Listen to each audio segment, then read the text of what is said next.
Hello, and welcome to my channel, Hillside Tractor Tracks. Today, I'm going to be talking to you about my 2023 John Deere 1025R.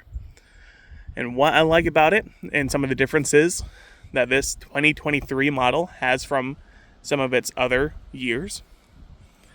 Why I got it. Some modifications that I have made and would like to do with this tractor. And some of my likes and dislikes. So let me talk about some of the differences that come with the 2023 model. For starters, we have a single point connector. Older models did not have this. Instead, they had a plate right down there where you would connect your 4 hydraulic lines. The newer models, such as the 2025, they moved the single point connection down so it's lower, so you have better access to the side panel. Secondly, there's no longer a grease fitting port on the steering axle joints. So when it comes to maintenance, you no longer need to grease this area. And finally, they converted the lights on the side and the front to LEDs.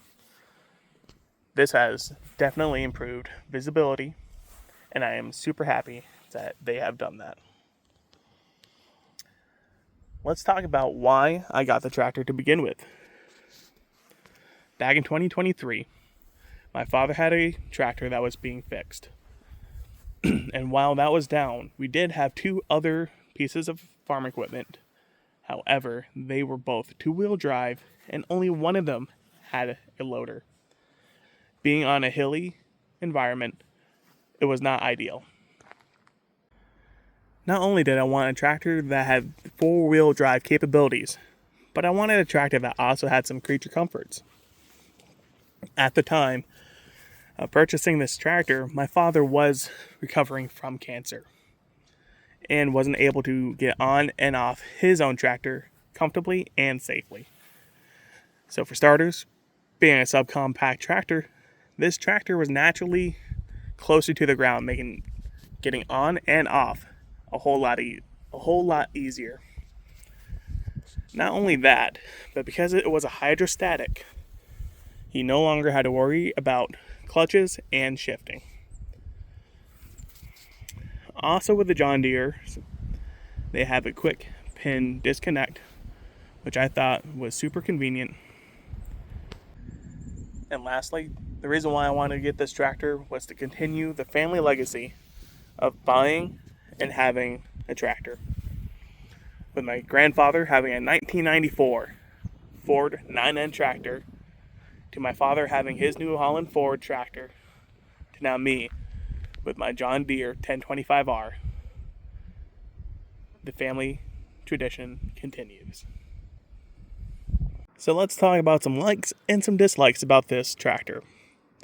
For starters, I like the size of the tractor. Being able to get into tight spots that my father's tractor couldn't really made this the ideal tractor. Also, in terms of size, compared to some of its competitors, being, either Kubota or Yanmar, this tractor was actually built a little bit bigger compared to them. This made the operator seem proportional compared to just kind of a human being on an oversized lawnmower, but instead a human being on an actual tractor. Another reason why I like this tractor is, as I mentioned before, some of the convenience, some luxuries.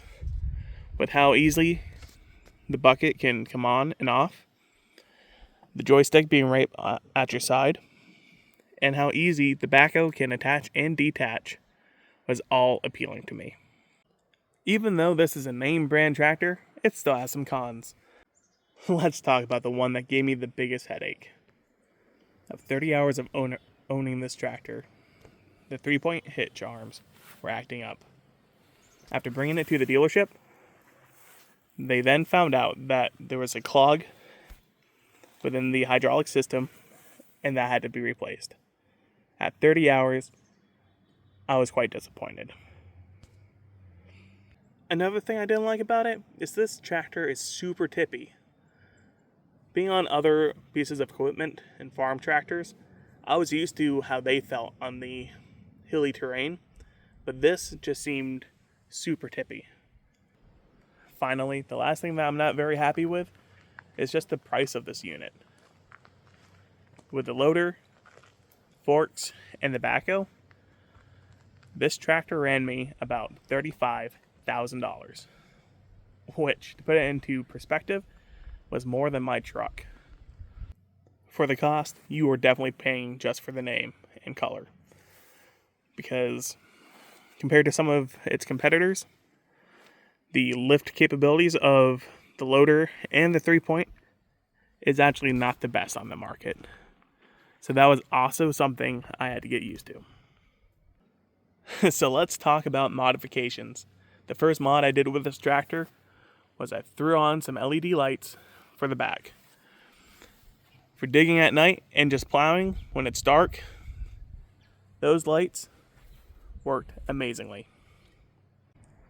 For the hooks for the bucket, I wanted to buy hooks that came on a plate. These plates add durability to the bucket, which is a known weak point of the John Deere tractor. Another modification I made to my tractor was I added some magnetic mirrors. I used to have 2, one fell off, I ran over it, now I'm down to 1. But having this one mirror on the left side really does help, especially with traffic and traveling on the road. Another mod that I added to my tractor was I added this level gauge. With the tractor being tippy as is, I wanted to know where the line was.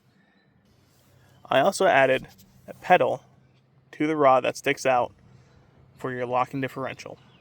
I'm honestly surprised that this does not come standard with all pieces of equipment, but I found that adding that pedal really did help.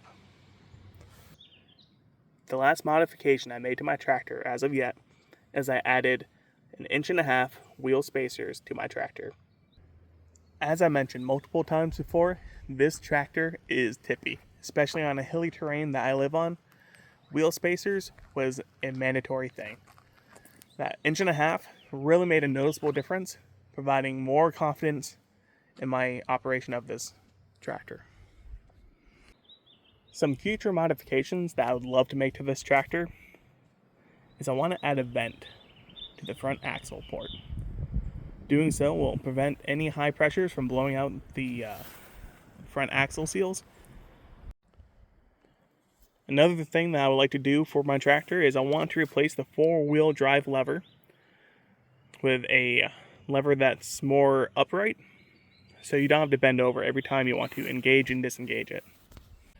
Another thing I would love to do is add a mechanical or a hydraulic thumb to my backhoe. Being able to pick something off the ground without having to get off the tractor would be such a huge time saver and add convenience to the tractor. So, would I get this tractor again? Absolutely. Even though it is a pricey machine and the lifting capabilities is not the best on the market, this tractor has been so convenient, so helpful, and with the dealership right down the road, the peace of mind I get while operating this has been invaluable. So, that's my thoughts on the 2023 John Deere 1025R. Feel free to like, subscribe, and please leave a comment of what you liked, disliked, and would like to see done with this tractor. As my father would say, as always, the adventure continues. Thank you.